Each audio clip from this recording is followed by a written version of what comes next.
life absolutely becomes so much easier. You don't have the craziness, and you visually don't have the craziness, and if you're kind of crazy like I am, every little bit helps. All right, Lisa's rejoining me. Of course, she's gonna give us some great tips on our next set of 2 items. Now, there's a couple options here. First, color. You can choose, do you want the gray or do you want the white? It is a set of 2. These are gonna be your linen baskets. Now, then you're choosing size. We have the small, which is 15 by 10 by 9 inches. We have the medium size, which is almost 18 by 12 by 10. And then we even have a large set, which you're seeing down below with the big towels. That's 21 by 13 by 11. So Lisa, why do you love these? Why did you add this to a part of your line? So I love creating visually clean lines. So I want to take away that visual clutter. And what better way to do that than to put things in a basket or a bin and see, you don't even know what's in here, but this is filled with pasta. So this can go in my pantry. The visual clutter is gone, and it has a beautiful label, which these are part of my collection. And now all of your pasta is in here. So I love to create aesthetically pleasing places in your home, like I mentioned earlier. And why I designed these is because these are color coordinated. The whole collection is color coordinated to mix and match. And they're gonna go with almost any style of home, any design. Again, they're usable. You can take them anywhere. But this is, for example, this is the small one. This is in white. I love that it has the hard bamboo rim. So it's very sturdy, and it has handles so that you can carry it around. And then, of course, I added a label. So at a glance, you can see that this is pasta. And when I get down to 1 or 2 bags of pasta, then I know it's time to buy more. So what would you rather look at? A bunch of bags of pasta on the shelf, or a beautiful linen basket filled with your favorite dinner items? I love this before and after because I think we can totally relate to this, Lise. Let's talk about, ooh, that mess. Like I said, I'm in no judgment zone. I've seen it all, and I'm here to help you. So linen closets, they're an open and shove situation, right? Right. So let's take these linen baskets. Let's break it down into the king size sheets, the full sheets, and the twin sheets. Let's label them so you can quickly go find what sheets you need for whichever bedroom. Let's put all that toilet paper in one of these poly rattan baskets that we're going to talk about later. And let's clean it up so it's visually pleasing. Again, there's those lazy Susans on top, like you were talking about earlier, with all the cleaning supplies up high so the kiddos can't get them.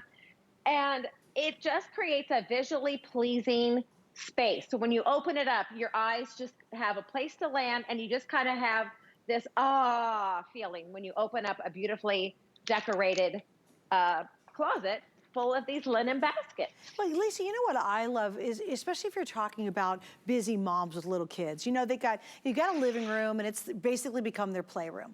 And it's so frustrating, especially if you're a working mom or a working dad, whatever it is, and you come home and there's just a hot mess everywhere. And you're like, oh my gosh, I'm exhausted. I worked all day. I've got the 3 kids. We've been running in the car to all these things. And you walk into your living room and it just looks like, you know, a toy bomb has gone off. By getting a couple of these things, you don't have to spend a whole lot of time organizing inside them.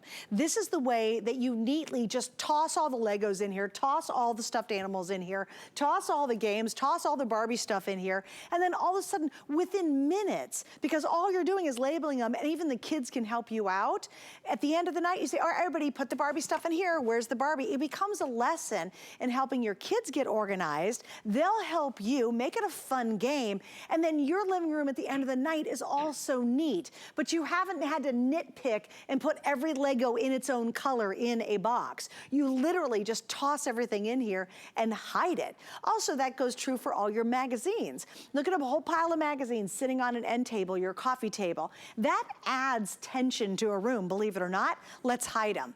How about all those remotes? How about all the games your kids play? How about the little controllers? Hide them all, and then all of a sudden your room just takes on this whole different energy, doesn't it, Lisa?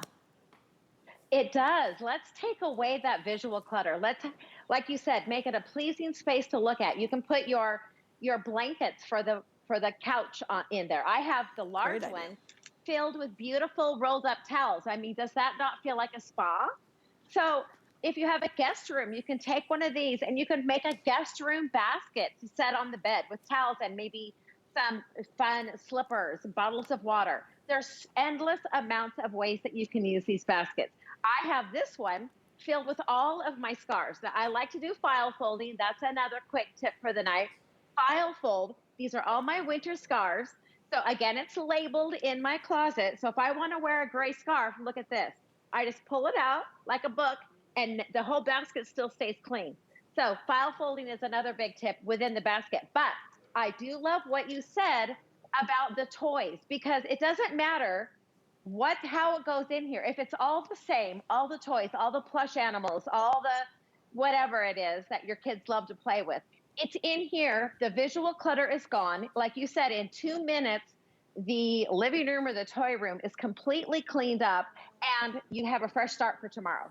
Yeah, and you'll go to bed, honestly, it's crazy. Once you really start getting super organized, you stay organized, it's easier to be organized. You know, Lisa, I know your clients sometimes are overwhelmed with the idea of where to start. Let's talk about that, because yeah, it might be a bit getting started, but once you have the system in place, it's quite easy to live a life like that. It sure is. So sometimes you just have to start small. If you're overwhelmed, you're not gonna do the whole house in one day. We can't even do that, and we're the professionals. So what I always suggest is, if you're overwhelmed and you want to get organized, start with one drawer. Start with that junk drawer that we talked about earlier. If you start with one space and you have 15 to 20 minutes to tackle it, you're gonna finish that project, it's gonna be done, and you're gonna feel a little victory. And pretty soon you're gonna turn around and your whole house is gonna be organized by those little victories, because they add up. Yeah, you're right. And again, then all of a sudden keeping it all that, because I think some people, Lisa, see this and go, oh yeah, sure, at least your house looks great, you got all the stuff organized behind you.